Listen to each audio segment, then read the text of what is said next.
Olá, tudo bem com vocês? Sejam muito bem-vindos, sejam muito bem-vindas a esta nossa live. Hoje eu tenho uma super convidada, a psicóloga Adriele Pó. Vamos falar aqui na nossa sessão de pipoca e psicologia hoje. Falaremos sobre um Olá, filme maravilhoso. Oi, Adi, sua tudo linda, tudo bom? bem? Tudo bem, e você? Saudade de você, que bom te ver. Sim, muita saudade. Muito bom vê-la, minha querida. Obrigada por ter aceitado o Imagina, convite. Muito bom fazer essa live aqui com você. sim, imagina, eu que agradeço. Que delícia! E a nossa sessão de pipoca e psicologia hoje, nós vamos falar de um filme um pouco tenso, um tema delicado, mas também que nos faz refletir muito sobre essa questão que nós precisamos falar, né, Adi? Sim, com certeza. E especialmente agora também, né, Monique, com esse contexto da pandemia, né? Sim, Infelizmente, o isolamento social, ele potencializa a violência, né? Para isso. famílias que às vezes já têm práticas educativas violentas, isso acaba se intensificando um pouco mais, né? Com certeza. Esse filme, gente, que nós vamos falar agora, não sei se vocês já assistiram, mas fica aí a nossa dica. Se chama Um Olhar do Paraíso. Nós vamos dar spoiler do filme, né, Adi? Não tem como Não tem a como. gente analisar e falar desse filme. Vamos falar um pouquinho do filme, então, Sim. desse enredo, dessa trama, o que que acontece, porque eu acho que é bem importante, assim, para a gente localizar os personagens, para o pessoal que está assistindo aqui Uhum. conosco, e depois a gente faz aí essa análise falando dessas questões tão importantes, né? Sim. O filme, né, Monique, ele se concentra todo na trama do assassinato da Suzy, que tem 14 anos, ela é uma adolescente. E, curiosamente, coincidência ou não, eu estava lendo nos últimos dias aí sobre a época em que ocorreu o crime durante o filme. Sim. Foi em 1973. Foi 6 de dezembro de 73 que ocorreu o assassinato. O filme Aham. é de 2010, mas a época era 73. E aqui no Brasil, em 73, a gente teve o assassinato da Araceli, dia 18 de Olha. maio. Para quem Sim. não sabe, o assassinato da Araceli também teve uma motivação sexual, né? E foi um crime muito hediondo à época, né? Que chocou bastante a população. E foi o que culminou também a instituição, em 2000, da campanha de combate ao abuso e exploração sexual infantil. Então, isso, Uhum. eu não sei se isso é coincidência ou não, Eu mas não foi no sabia mesmo ano. disso. Olha Uhum, só, dessa questão, não tinha me ligado à questão do filme. O uhum. caso era assim, nós sabemos, né, Sim. por, por tudo isso, mas essa questão no filme, olha só que Uhum. curioso, né? Quando a gente pensa nisso, gente, quando nós pensamos nas datas, nós temos uma preocupação maior e uma visibilidade maior desses casos depois da década de 90, devido à instauração do Estatuto da Criança e do Adolescente. Não é verdade, Adi? Mas, assim, não é que essas práticas só começaram a ocorrer agora. Infelizmente, quando nós falamos de práticas de violência contra crianças e adolescentes, isso nós temos já, infelizmente, ao longo da história, Sim. né? Se nós pensarmos no próprio nome infantaria, né? Por Uhum. quê? Justamente porque as crianças, os infantes, é que iam à frente da batalha para morrer primeiro. Então, todo tipo de violência, de negligência, abuso e uma série de coisas infelizmente, faz parte da história da humanidade. Mas nos últimos anos, é, viemos com essa luta e precisamos continuar lutando, então essa também uma ideia aqui da nossa live para que a gente traga luz a essas discussões que não é uma coisa assim muito agradável de falar e de ouvir, mas muito necessária, né, Adi? Sim. Eu sempre falo que falar de violência é muito pesado. Não tem como não ser, né, Monique? Não tem como não ser. Exatamente, mas para a gente ter o maior alcance dessas informações, tanto para a criança, né, para o adolescente, para as famílias, para a sociedade como um todo, a gente precisa falar disso, mesmo que isso ocasione um desconforto dentro da gente, né? Isso. Então, quanto mais a gente puder falar sobre isso, mais alcance a gente tem com as pessoas, com a humanidade, para que a gente fique em alerta, fique atento, saiba como recorrer, onde recorrer, né? Quais ferramentas a gente pode usar para poder denunciar, né? Então, eu acho que é sempre... Quanto mais visibilidade a gente dá, a gente consegue quebrar o silêncio. Porque, tratando da violência sexual infantil, a gente vê uma zona de silêncio muito grande. Que é o que trata um pouco desse filme também. Exatamente. E também, assim, um pouco da culpabilização, né? No filme, acho que isso ficou bem visível em relação, principalmente ao pai, né, Monique? Isso. Ele colocou todas as outras questões em segundo plano e focou a atenção dele toda na responsabilização daquele agressor, né? Ele quase que não viveu o luto em busca dessa responsabilização, né? Exatamente. Exatamente. O quanto que isso adoece as famílias, assim, no nível em que quando a gente não consegue vivenciar esse luto, a gente tem dificuldade de romper com o ciclo da violência. Então, precisamos sim falar sobre isso, precisamos sim entender como tudo isso acontece para que possamos ter mais qualidade de vida e oferecer lares protetivos para as nossas crianças, né? Com certeza.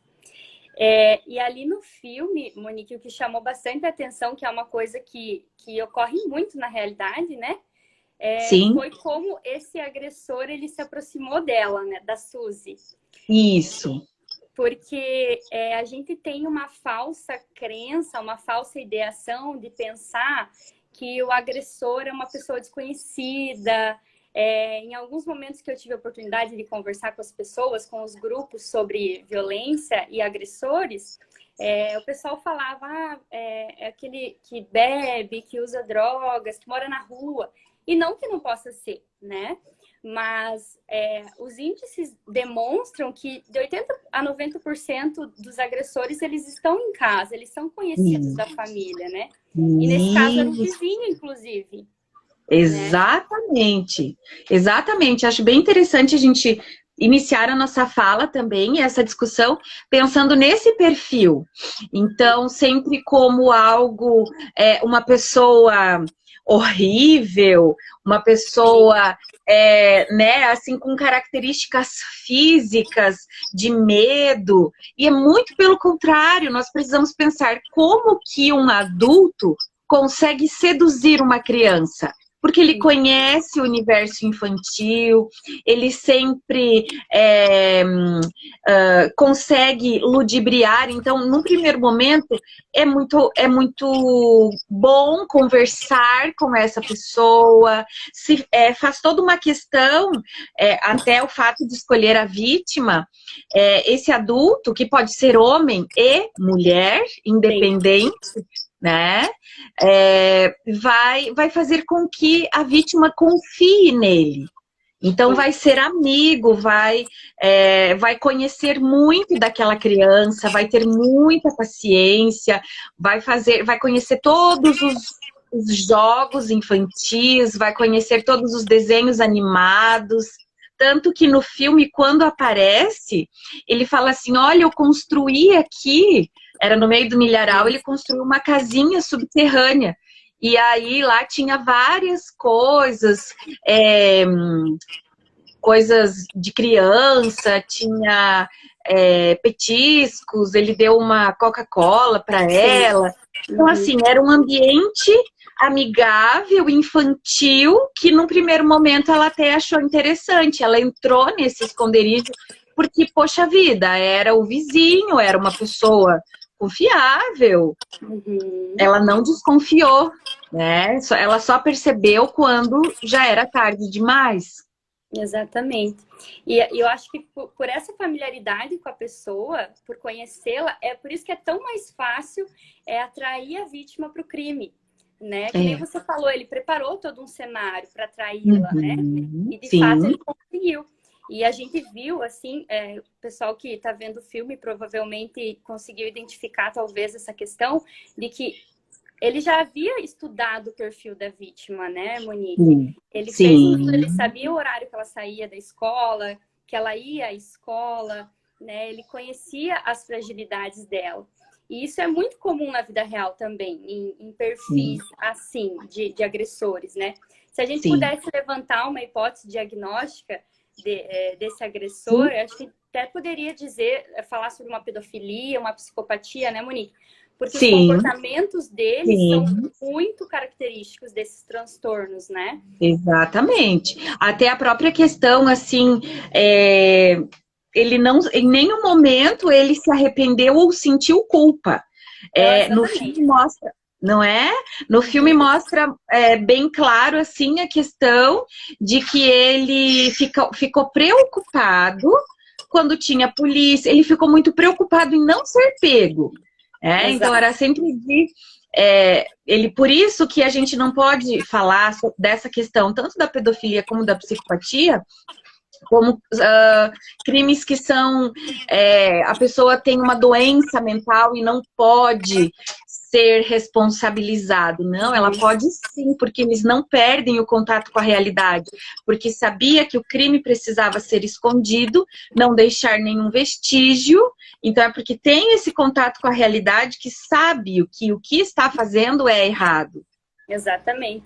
E até tem, acho que são os pedófilos éticos, né, Monique? Isso, que procuram ajuda. Que procuram ajuda, que eles identificam que tem essa proximidade sexual com crianças, no entanto, eles buscam ajudas para não cometer os crimes, né? Então, existe a racionalidade. Em ambas as personalidades existe a racionalidade. O que não existe é a empatia, os sentimentos, né, que a gente normalmente vivencia, neles não existe, né? A maioria dos crimes, inclusive mostrou que ele cometeu outros crimes lá no filme. Logo em seguida que ele assassinou a Suzy, ele já novamente estava premeditando um outro crime, né? Então, é tudo friamente calculado. Tanto a escolha das vítimas, como o que vai acontecer, quanto todos os melindres que ele teve ali, todo calculado. Né? Exatamente.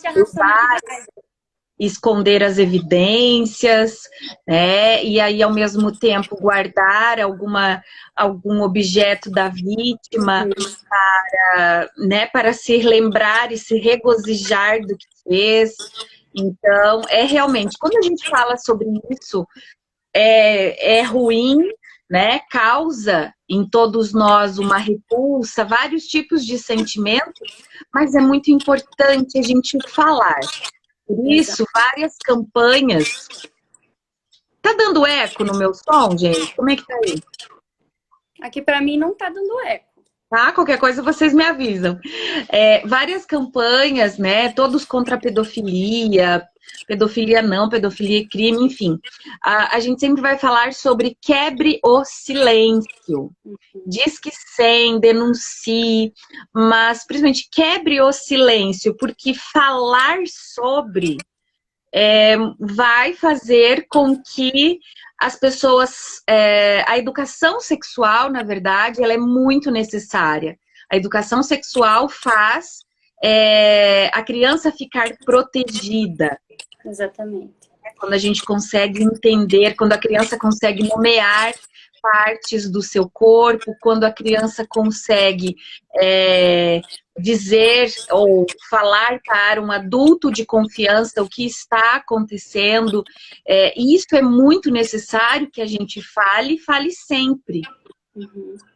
E até porque a criança sabe que algo estranho está acontecendo, mas ela não sabe que necessariamente aquilo é um abuso, né? Isso, então, claro. A gente falar sobre isso, empoderá-las, falar sobre as partes do corpo, onde pode ou não tocar.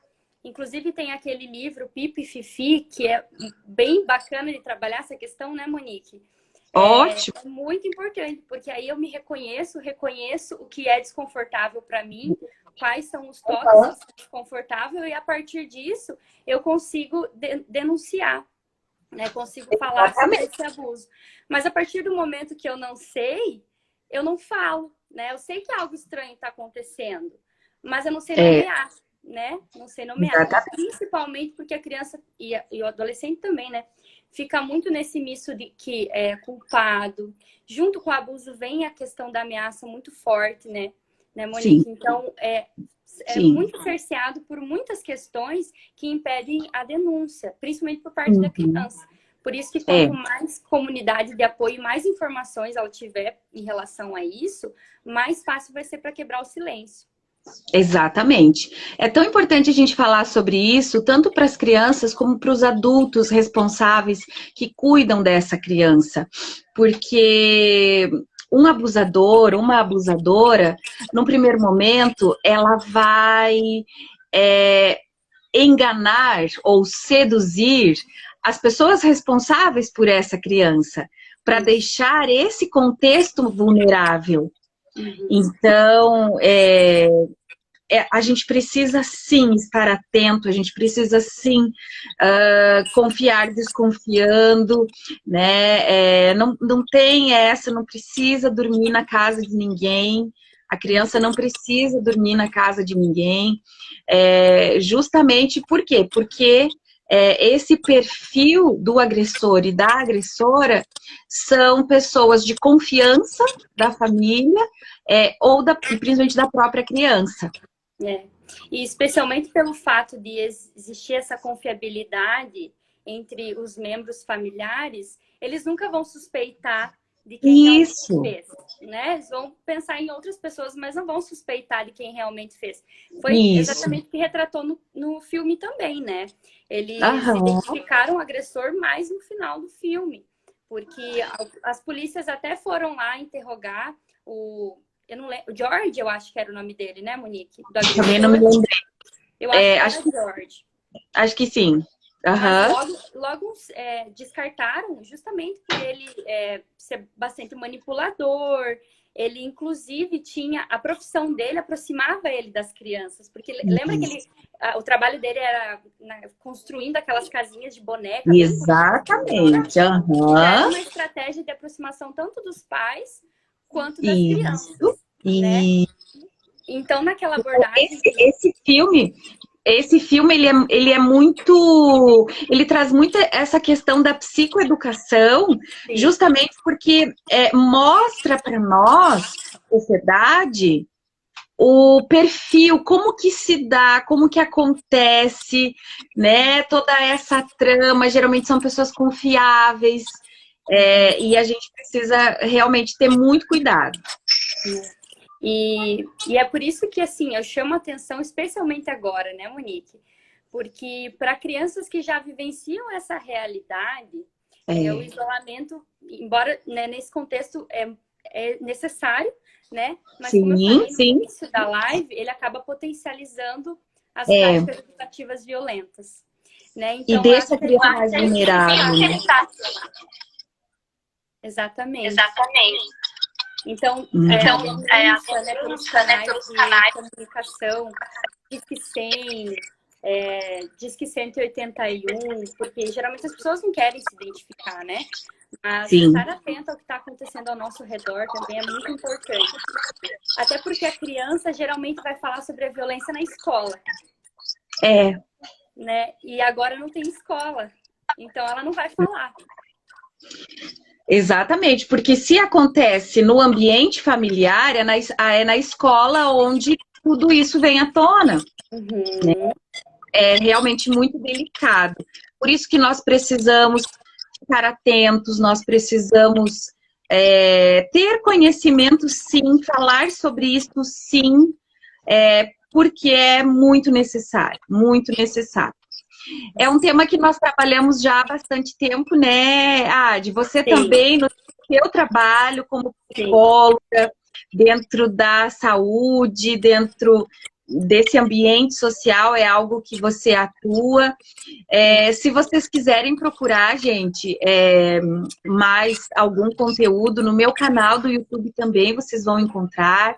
Inclusive, sobre o Pipo e Fifi, eu gravei, né, esse vídeo aqui contando essa historinha junto com a minha filha, lá no canal Monique Farber, tá? No canal do YouTube, tem outros também, O Segredo da Tartanina, e todos os outros recursos que nós podemos utilizar para ajudar as crianças a conseguir nomear. Exato. Que isso vai facilitar muito. Uhum. Uma questão, voltando para o filme, Adi, que eu vejo, assim, tirando a definição religiosa, que tem toda uma questão da religiosidade que aparece nesse filme, mas no fim do filme,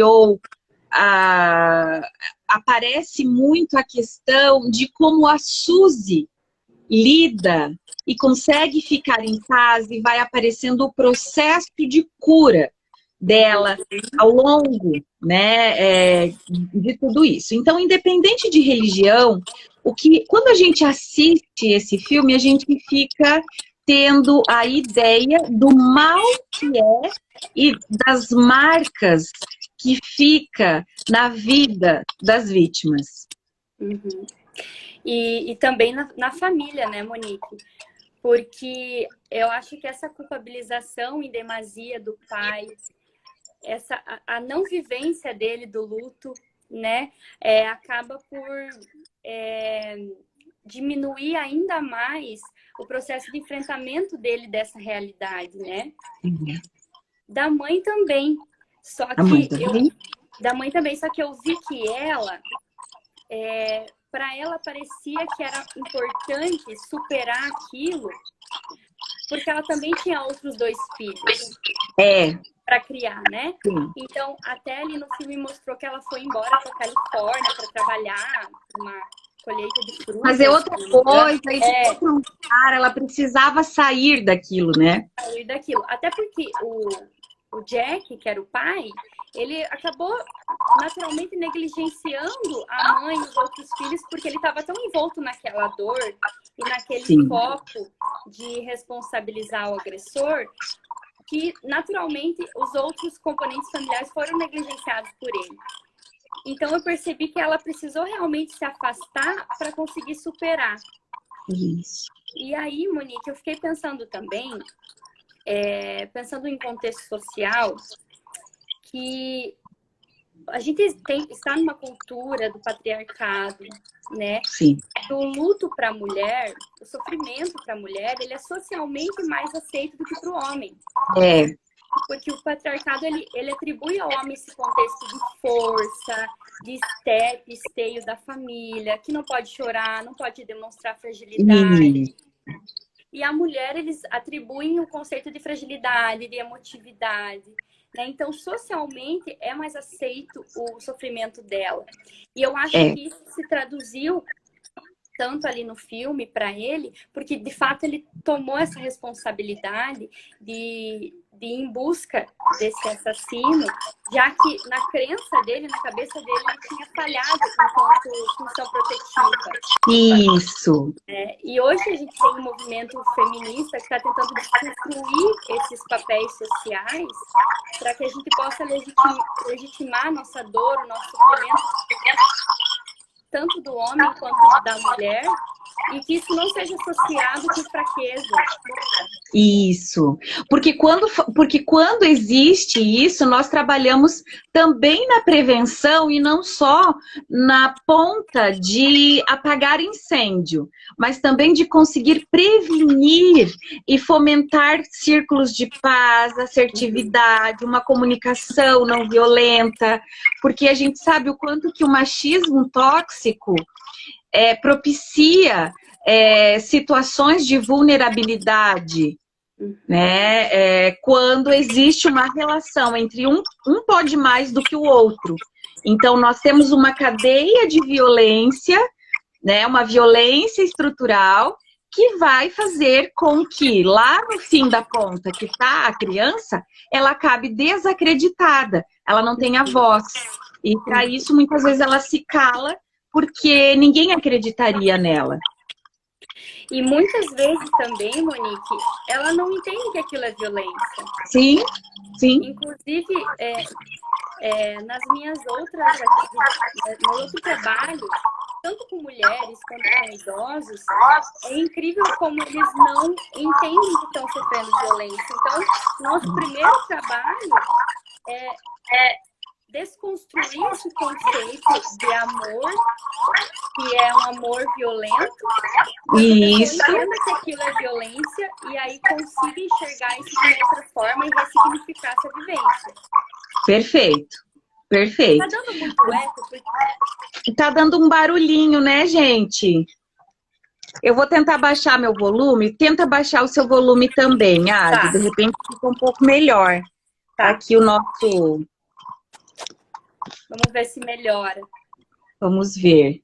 Como é que tá aí, gente? Qualquer coisa vocês avisam. Avisam para nós. Deu uma melhoradinha.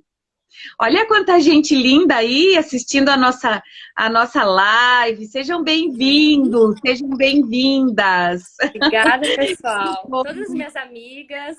Que coisa boa, né? Que delícia, gente. Que bom. A internet, ela tem essas... ainda bem que nós temos essa possibilidade, né? De mesmo no isolamento social, a gente conseguir se aproximar e, apesar de tudo, fazer essas reflexões e esses encontros. Exatamente, Monique. E eu ia falar também, Monique, que você vai poder discorrer muito melhor do que eu sobre isso enquanto tanatóloga, mas o quanto é importante o funeral, né, o ritual. Porque no caso do filme, não teve funeral, não teve um ritual de despedida, e o quanto isso reverberou na família, né? Porque eu acredito, assim, que o ritual, que o funeral, ele é a materialização da morte, né? Aquilo do início, meio e fim, marca de fato uma despedida, né? Onde eu posso olhar e ver que aquilo de fato aconteceu, né? Ele não fica só na minha memória, ele acontece de fato. E como não houve, me parece que foi bem mais doloroso, bem mais difícil a aceitação da família, porque sempre fica aquela ideia de que parece que a pessoa vai voltar. Exatamente, Adi. Bem interessante esse ponto que você trouxe. E que, então, quando nós temos casos de desaparecimentos, de pessoas que... de situações assim, nós temos esse luto, que ele se torna um luto complicado, justamente porque não tem o ritual. Eu preciso do corpo, eu preciso fazer aquele rito, eu preciso chorar, e principalmente eu preciso ver que aquilo aconteceu. Então essa ambivalência, será que está vivo? Não, mas de repente vai voltar. E isso também mostra muito nesse filme, Um Olhar do Paraíso, justamente essa questão de que o quanto que é difícil aceitar quando eu tenho uma morte presumida, ou eu tenho desaparecimentos, assim como nós tivemos nas tragédias de Mariana, de Brumadinho, de 11 de setembro, de tantas outras, de aviões que caem. Então, o quanto que isso atrapalha muito essa perda ambígua. Pauline Boss vai falar sobre isso. E dentro da tanatologia a gente vai chamar, então, desse luto complicado. Nós poderíamos trazer isso para o nosso momento atual, da pandemia do coronavírus, em que existe a morte, né? Mas não existe o rito funerário completo, porque os caixões estão lacrados e não se pode fazer um velório muito longo, né? Então a gente sabe que isso vai sim ter um efeito na subjetividade, vai sim ter um efeito aí nessa resolução dos lutos frente às mortes que nós estamos vivendo nessa pandemia, né? Que é, nesse mesmo caso, de não ter o rito funerário todo. Nós temos até, a Ju diz assim, ó, por isso é tão problemático quando um pai não deixa o filho pequeno ver o corpo da mãe no velório. É como se a pessoa nunca entendesse o que de fato aconteceu. Com certeza, é muito delicada essa situação, porque isso vai ter um impacto psicológico e que vai fazer com que procrastine. O meu trabalho de luto, ele começa a partir do momento que eu entendo que aquela pessoa morreu e que não vai mais voltar. E eu lembro que você falava muito isso nos cursos, né, Monique, sobre o luto, dessa questão infantil que a Ju mencionou, que é importante levar o filho, a criança, para participar do ritual, para que ela entenda que aquilo aconteceu, para que ela tenha essa memória do acontecido, para ela não ficar achando que a pessoa abandonou, nesse caso que ela exemplificou ali da mãe, né? Que a mãe abandonou, que foi embora porque não gostava dela, né? Porque ela pode criar várias versões na cabeça dela que não é a realidade, mas ela acaba acreditando e confiando naquilo. Né? E aí depois, na vida adulta ou até na adolescência, isso vai acabar sendo uma consequência, né? De uma autoestima baixa, transtornos de ansiedade, né? Várias coisas, né, Monique? Sim, sim. Vai ter uma repercussão, né, psíquica, com certeza. Que é o que nós vemos nesse filme também. Né? Essas lacunas, então o fato da mãe não ter mexido no quarto da Suzy, a mãe não conseguiu tirar as coisas ou abrir aquele quarto, é como se de fato ela estivesse aprisionando as memórias, esperando que a Suzy voltasse, não aceitando a realidade de que ela não estava mais ali e que ela não iria voltar. Então, aquela cena no fim do filme, quando ela abre as janelas, abre a cortina, é muito simbólica, porque mostra o quanto que a mãe da Suzy conseguiu aceitar e fazer as pazes com o momento presente. Exatamente. E eu acho que é tão generoso com a gente mesmo, né, Monique? Quando a gente se dá espaço para vivenciar essa emoção, sentir de fato essa dor, chorar quando é necessário, né? Viver aquele sofrimento, ainda que ele seja muito doloroso, porque isso faz parte do processo do luto, né? A partir do momento em que eu reprimo essa dor, esse sentimento, essa angústia, me escondo disso, eu dou espaço, eu dou vazão para que isso volte de uma maneira com impacto emocional muito maior em um outro momento.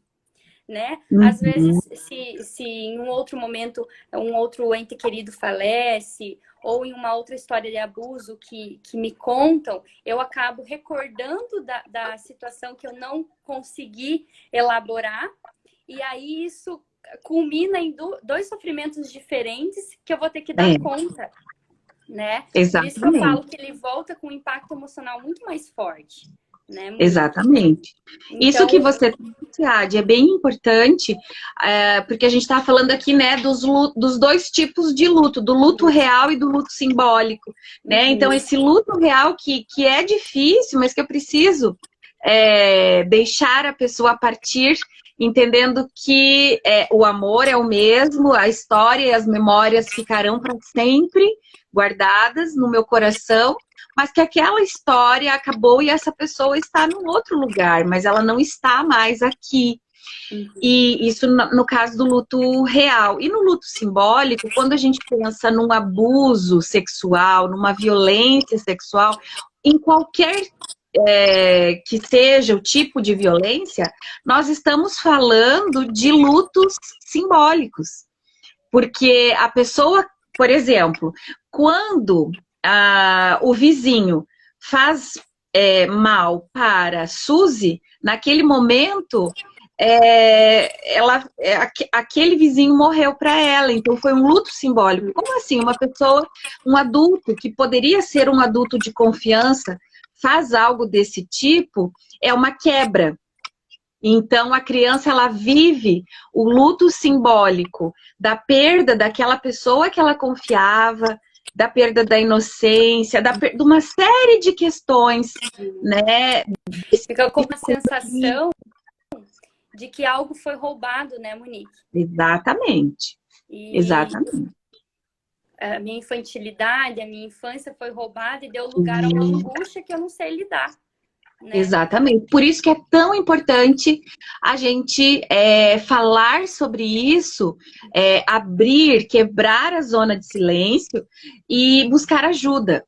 Eu faço parte de uma ONG que se chama ASA, Abusados Sexualmente Anônimos. Então, para todas as pessoas que estão ouvindo, assistindo, né, nós atendemos dentro desse projeto, dentro dessa ONG, atendemos gratuitamente, de maneira voluntária, vítimas de abuso sexual infantil. Então, tem um grupo de psicólogos, temos fono, nutricionistas, advogada, então, que vai dar o apoio e o suporte para essas vítimas. Porque muitas vezes a vítima, como ela não sabe que ela é vítima, ela fica guardando isso por muito tempo. E geralmente é na fase adulta que essas crianças vão relatar e vão falar sobre o acontecido. Que é uma consequência que, além de momentânea, ela é a longo prazo. Porque, como você falou, ela vai se dar conta na vida adulta, muitas vezes, né? Por acreditar que aquilo não era um abuso, que era uma prática comum de relacionamento. E aí que vai começar a trabalhar essa questão. Isso. E aí o sofrimento, com certeza, vem de uma forma muito intensa, né? E é importante que a gente dê espaço para vivenciar isso e acolher toda essa dor, esse sentimento, para poder ressignificar essa vivência e dar espaço para que outras coisas boas sejam acrescentadas interiormente, né, Monique? Exatamente, exatamente, minha querida. Tão importante você aqui. Muito obrigada pelas suas importantes contribuições. Uma delícia te rever. É sempre bom. Eu que agradeço. É sempre bom estar aqui com você. Eu que... Travou? Não. Ah, tá. Eu que agradeço, Monique, inclusive o convite, porque a minha admiração por você já vem de longos anos. Desde a época do nosso projeto com crianças. E ela só aumenta agora.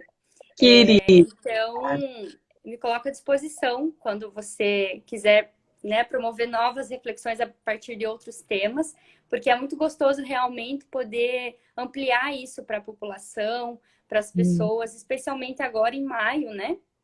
Sim. A gente tem a campanha do combate ao abuso e exploração sexual infantil, mas eu acho que, para além disso, é importante que a gente se mobilize diariamente, né? Sim. Porque nós somos os adultos que podemos fazer movimentos de que a criança quebre o silêncio, de que os agressores sejam responsabilizados. Então, é importante que a gente sempre esteja constantemente falando sobre isso, né? Para que a gente... não esqueça o quanto isso é importante. Exatamente, exatamente. Então, minha gente, se vocês gostaram aqui da nossa live, compartilhem, né? Vamos espalhar essas informações e principalmente lembrar, estamos no mês dessa campanha, entrando no mês da campanha Mas precisamos fazer isso sempre, todos os dias, bem como você falou. Adi, mais uma vez, muito obrigada. Eu que agradeço. Obrigada, E pessoal, que assistiu, todas as minhas suas... amigas aí. E um beijo para esse povo lindo que esteve aqui conosco na nossa live. Obrigada por todos vocês que nos acompanharam, pelas pessoas que passaram por aqui. Essa nossa live estará disponível aqui no meu Instagram, monique.seampliar, por 24 horas. E depois eu vou postar lá no meu canal do YouTube. Monique Farber, então estará disponível lá e também em formato de podcast no podcast Instituto Ampliar. Então estaremos aí em todas as mídias para que essas nossas reflexões cheguem, né, ao máximo de pessoas possíveis. Gente, um grande beijo. Um beijo, Adi. Beijo, pessoal. Beijo, Monique. Beijo. Até. Até mais.